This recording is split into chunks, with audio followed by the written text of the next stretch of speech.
You have a recipe for a gluten-free pumpkin pie for us today?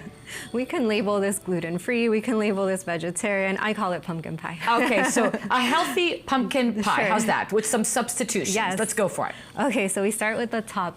Evaporated milk is included in pumpkin pie, but go for the 2% or even fat-free. So it's just about looking on the can. You'll see this little highlight that says, low-fat milk or 2% milk or fat-free. That way you save calories from the saturated fat. So it's a very easy swap.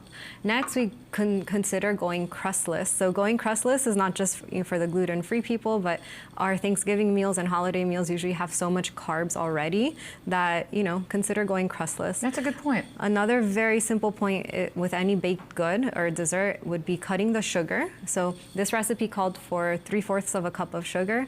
I included 1/4 of a cup of sugar. But as I go down on sugar, I increase the pumpkin spice. So that adds more flavor. So the pumpkin spice comes already mixed in a little jar, and I just increased it by a teaspoon, and that way it has more flavor. So that's how we put together. And instead of going crustless, I actually blended a very simple almond date crust. So in a food processor, I just combined raw almonds with about 3 or 4 dates, and then it made this crust that I pressed in. And I left it like that. I poured in the mixture, baked it according to the recipe, about 50 minutes. And it's a nice little healthy gluten-free crust too. So it's technically gluten-free, technically vegetarian, and I think above all, tasty and delicious.